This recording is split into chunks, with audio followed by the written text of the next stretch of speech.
इस क्वेश्चन में दे रखा है कि एक वर्गाकार मैदान के चारों ओर रास्ते की चौड़ाई 4.5 मीटर है और इसका क्षेत्रफल दे रखा है 100 रुपए प्रति मीटर की दर से रास्ते पर बाड़ लगाने का व्यय ज्ञात करना है मुझे कि कितना मेरा कॉस्ट पड़ेगी टोटल।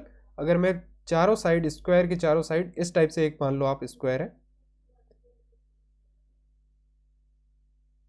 ठीक है, इसको आप इधर रखो और थोड़ा सा बड़ा कर दो, ठीक है। अब मुझे क्या करना है, इसके चारों ओर एक रास्ता बनाना है, ठीक है। तो अब मैं एक और इस टाइप का एक रास्ता क्रिएट करता हूं इसके चारों ओर, इस टाइप से, ठीक है। इस साइड को थोड़ा सा इधर कर लो। अब देखो आप ध्यान से कि इस रास्ते की चौड़ाई दे रखी 4.5 मीटर, मतलब मुझे ये दे रखा है कि ये डिस्टेंस है ये 4.5 है। इस साइड से भी मैं देखूंगा तो ये 4.5 है, इस साइड से भी देखूंगा तो 4.5 है, ठीक है। चारों साइड से ये कहीं से भी आप देखो ये रास्ता चौड़ाई है इस रास्ते की पूरे की, ये वाली ये 4.5 मीटर है। अब इसका क्षेत्रफल दे रखा है रास्ते का क्षेत्रफल दे रखा है इस वाले एरिया का। तो अगर मैं इस बाहर वाले स्क्वायर के एरिया में से अंदर वाले स्क्वायर का एरिया घटा दूंगा तो मुझे क्या मिलेगा, रास्ता मिलेगा कि नहीं मिलेगा, कि इस पूरे में से मैं ये वाला अंदर वाला घटा दूं तो ये वाला बचा हुआ मिल जाएगा मुझे, ठीक है। सॉरी, तो हम ऐसा करेंगे कि अंदर वाले स्क्वायर की साइड को मैं मान लूंगा x, तो अंदर वाले स्क्वायर का एरिया क्या हो जाएगा एक्स स्क्वायर, ठीक है। तो अब आप ध्यान से देखो कि अगर मैं बाहर वाले स्क्वायर का एरिया निकालना चाहूंगा तो कितना आएगा मेरा, कि बाहर वाले स्क्वायर का एरिया आ जाएगा कि मेरी एक्स साइड तो इतनी सी होगी यहां तक की, अब एक्स्ट्रा साइड कितनी हो रही है 4.5 इधर हो रही है, 4.5 इधर हो रही है, मतलब टोटल कितनी बढ़ रही है 9 मीटर बढ़ रही है ना। तो मेरी बाहर वाली साइड हो जाएगी x + 9, ठीक है। अब मैं बाहर वाले स्क्वायर के एरिया में से अंदर वाले स्क्वायर का एरिया घटा रहा हूं, x + 9 का स्क्वायर बाहर वाले का एरिया माइनस अंदर वाले का एरिया क्या हो जाएगा एक्स स्क्वायर, और ये किसके इक्वल होगा, क्वेश्चन में दे रखा है 105.75 मीटर स्क्वायर, 105.75, ठीक है।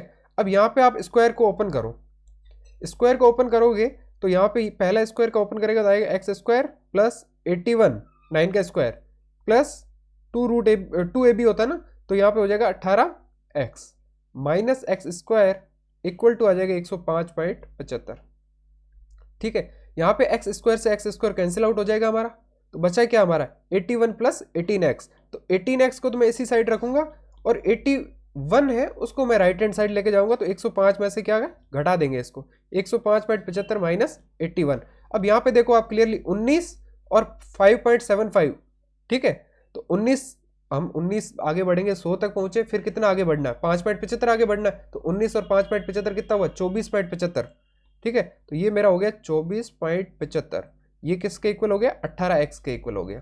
यहां से आप x निकालना चाहोगे तो आ जाएगा ये 24.75 डिवाइड बाय 18, ठीक है। अब देखो आप 18 का भाग देना, सीधा डायरेक्ट काटा छोटी मत करो, यहां से 18 का भाग आप दे सकते हो, ठीक है। तो 18 का भाग दिया मैंने तो भाग गया एक बार, 18 एकम 18, ठीक है। बचा कितना 6 बचा 24 में, तो फिर हो गया 67। अब 18 का भाग कितनी बार जाएगा 18 × 54, भाग गया 3 बार, ठीक है, भाग गया 3 बार। यहाँ पे पॉइंट आ जाएगा जो पॉइंट लगा था। अब 54 आ गया हमारा और हमें जाना था 67 पे, तो वहां पे 6 और 7 कितना हो गया हमारा 13, फिर कितना हो गया 135 हो गया, ठीक है। 5 आएगा तो आगे तो 135 हो जाएगा, तो हमारा कितना हो जाएगा टोटल, कितनी बार भाग जाएगा टोटल हमारा, हमें पूछा है बाड़ लगन, अच्छा बाड़ लगाने का व्यय ज्ञात करो 100 रुपए प्रति मीटर स्क्वायर की दर से, ठीक है।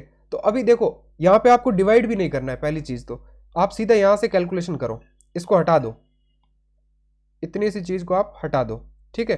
यहां से देखो बाड़ लगाने की कुल लागत पूछी है हमें, तो मैं क्या करूंगा कि यहाँ पे डिवाइड में 18 था, अब मैं इसका पेरीमीटर निकाल लूंगा, मैं पहले से नहीं करूंगा इसको सॉल्व, ठीक है। तो पेरीमीटर क्या होगा मेरा 4x इक्वल टू क्या हो जाएगा 24.75 मल्टीप्लाई बाय 18 मल्टीप्लाई बाय 4, ये मेरा पेरीमीटर हो गया।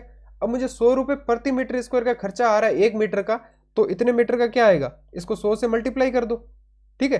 अब आप काटा छाटी कर दो कि यहाँ पे 2 आ गया, यहाँ पे मेरा 9 आ गया, और अब आप डिवाइड करके देखो यहाँ से कि 100 से 24.75 को मल्टीप्लाई किया तो पॉइंट हट गए दोनों, 2475 का डबल कितना होगा 2400 का डबल 4800 और 75 का डबल 150, ठीक है, तो 4800 और 150 कितना हो गया मेरा, ये हो गया मेरा, नीचे कर लेते हैं इसको, 4950, ठीक है, डिवाइड बाय 9। अब 9 का भाग दे सकते हैं अपन से, 9 पंजे 45, ठीक है। आपको क्लियरली दिख रहा है यहाँ पे एक ही बार आपने डिवाइड किया, 9 पंजे 45 आ चुका है, तो आप 5 से ऑप्शन ए की स्टार्ट हो रहा है। आपको अपनी मेथड पे भरोसा होना चाहिए, आपको आगे कैलकुलेशन करने की नीड नहीं है। 550 एक ही ऑप्शन है, वो अपना आंसर होगा, ठीक है। तो इस टाइप से आप कैलकुलेशन को जहां स्किप कर सकते हो वहां स्किप किया करो। जैसे यहाँ पे आपको कंप्लीट डिवाइड करने की बजाय आपको एक अगले स्टेप पे जाना था कि पेरीमीटर के लिए 4 से मल्टीप्लाई किया और टोटल कॉस्ट निकालने के लिए मैं जितने रुपए की रेट दे रखी है उससे मल्टीप्लाई कर दूंगा। तो यहाँ पे आपको 4950 में 9 का एक बारी भाग देने पे आपको 5 मिल रहा है, 5 ऑप्शन में एक ही स्टार्ट हो रहा है। अगर यहाँ पे एक बार और कहीं 540 होता तो आपको एक बार और डिवाइड करना पड़ता, ठीक है। तो इस हिसाब से इस क्वेश्चन का आंसर आ जाएगा डी ऑप्शन।